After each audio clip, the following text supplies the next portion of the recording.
bem? A pedido de alguns aqui para me falar um pouquinho sobre autoestima. Então, tô aqui hoje para abordar esse tema com vocês.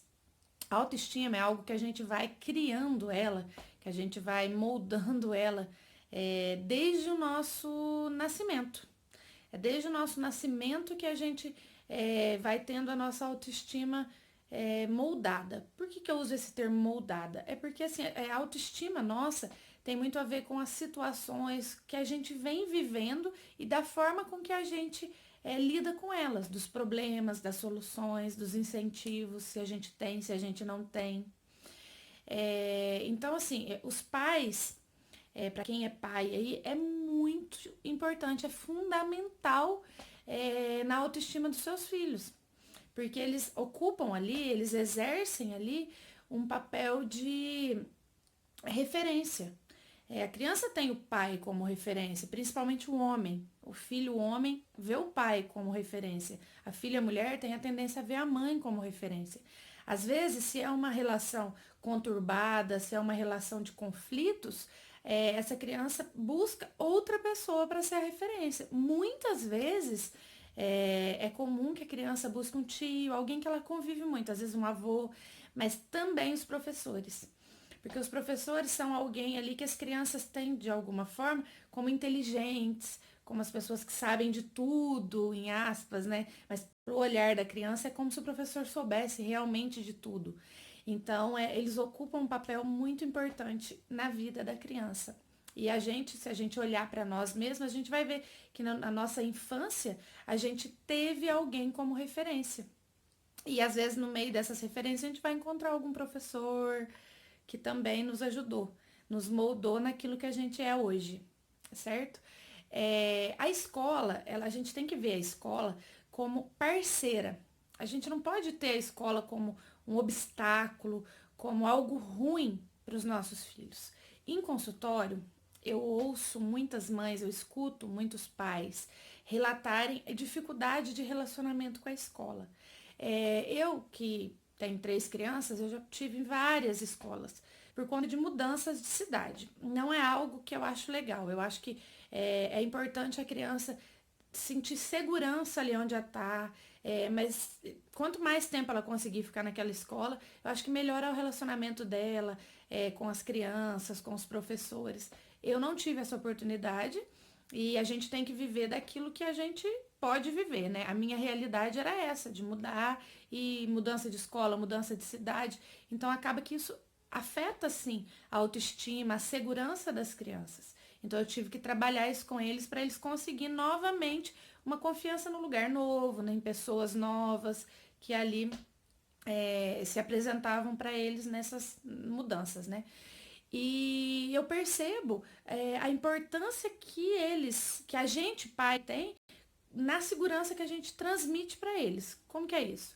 É, Quando eu, por exemplo, visitava alguma escola e não gostava e eu deixava transparecer isso para as crianças, era alguma escola que eles não queriam mais. Quando você sentava, quando você conversava, eles não sabiam explicar, mas às vezes a nossa segurança na escola não tinha sido tão grande, tão convincente a ponto de convencê-los que seria aquela escola. Eu busquei muitas escolas. Eu visitava muitas escolas para poder escolher onde que as minhas crianças estariam. E não que todas as escolas foram perfeitas, de forma nenhuma. Eu acho que, assim como nós temos pontos positivos e pontos negativos, tinha muito olhar da escola que não era condizente com aquilo que eu olhava para os meus filhos, para a educação dos meus filhos. Mas eu falo que a gente tem que trabalhar muito o reforço. Então, às vezes, na escola, as crianças sofriam bullying. Eu lembro da minha menina, por exemplo, ela tava com o dentinho grande, eles chamavam ela de dentuça e tal. E a forma, o reforço, a forma com que a gente lida com aquilo, no caso eu, que era a referência dela, interfere muito na autoestima dela. Eu tive que desenvolver, eu tive que aprender a ensiná-la, porque eu não sabia como fazia isso.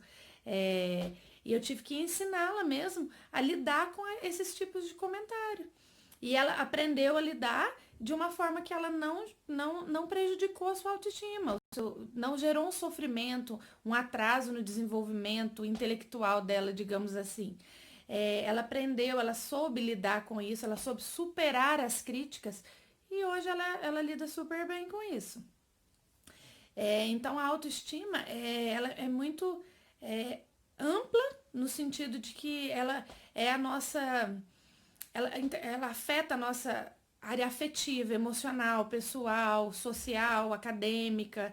Então, se você não tiver ali sua autoestima elevada, se tiver uma baixa autoestima, talvez você vai se privar de, por exemplo, de fazer uma faculdade. Na sua área acadêmica, você vai ser prejudicado. Porque você acha que você não é capaz, porque você tem ali crenças, que eu falei em um vídeo anterior, quem não assistiu é interessante assistir. Você tem crenças, você criou crenças não verdadeiras, erradas, errôneas, né? E isso te paralisa, isso te prejudica, você deixa de ser o protagonista da sua história, certo? Então a relação que a gente tem com a gente mesmo, ela vai resultar na nossa autoavaliação. Eu me autoavalio. Sempre que a gente vai tomar uma decisão, a gente se autoavalia, é natural. Ai, será que eu vou? Será que eu não vou? Por que que eu não vou? Por que que eu vou? Às vezes é difícil a gente falar disso para outra pessoa, mas na maioria das vezes a gente, no interior da gente, a gente se autoavalia. E às vezes até inconscientemente, não, não vou trocar, não, não vou mudar de serviço, não, não, não vou, porque, não, pode não dar certo isso. E, às vezes é só insegurança, às vezes é só a forma com que a gente olha nisso e muitas vezes proveniente do que a gente vem trazendo já do nosso passado. A superproteção prejudica muito na autoestima. Por quê? Imagina uma criança que os pais fazem tudo para ela.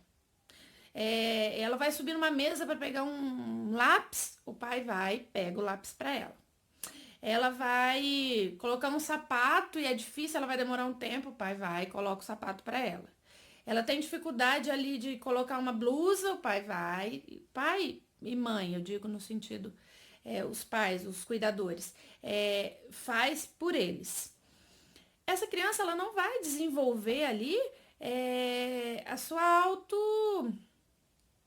autoeficácia, ela não vai saber o que ela é capaz, o que ela não é, o que ela dá conta de fazer sozinha, ela acaba se tornando uma pessoa dependente.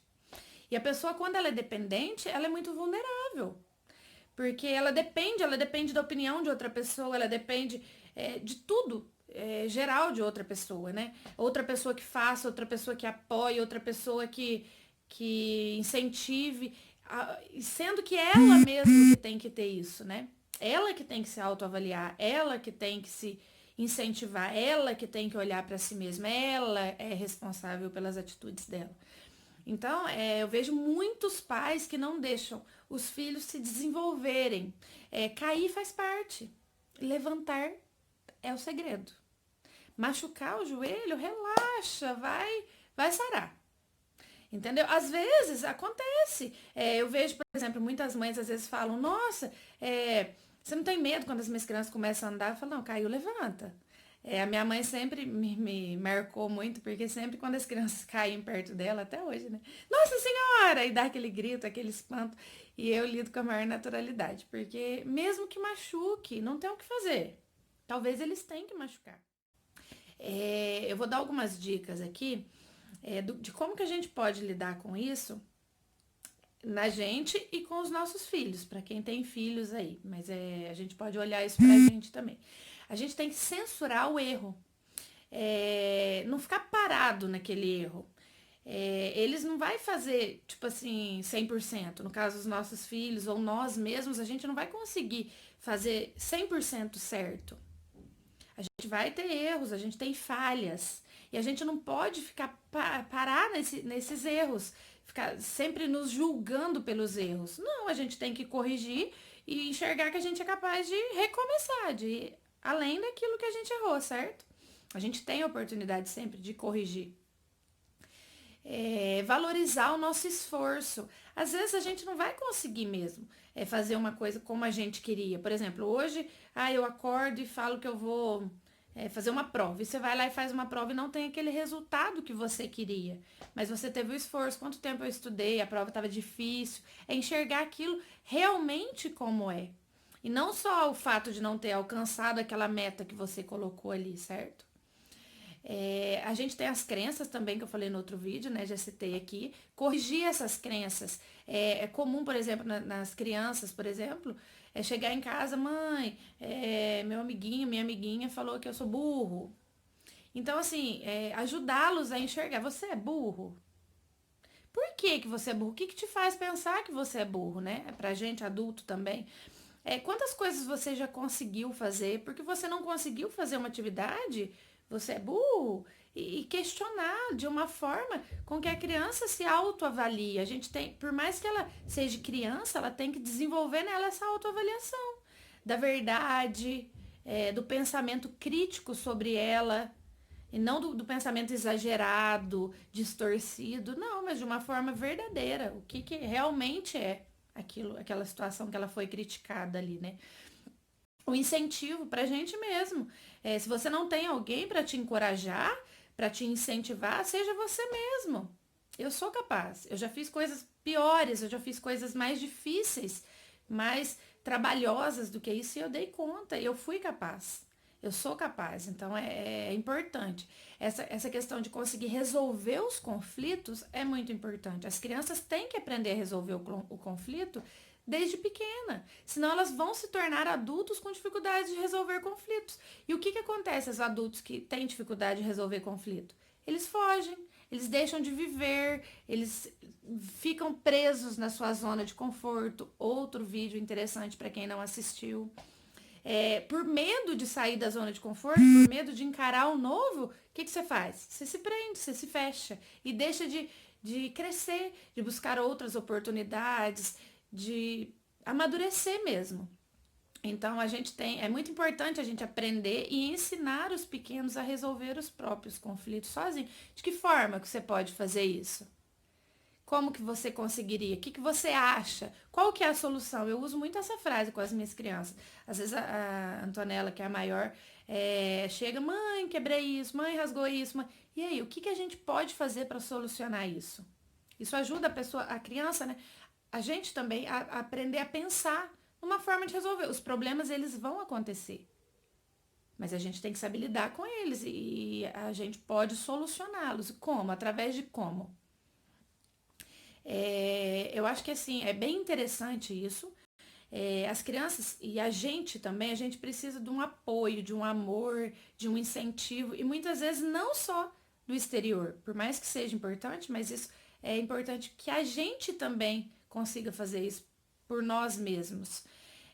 Tem uma parte da autoestima que ela é genética, e a outra é dessas experiências que a gente vai vivendo, que a gente vai moldando. Então, essa forma com que a gente lida, essa forma com que a gente vive, com que a gente nos vê, é muito importante nessa criação da nossa própria autoestima.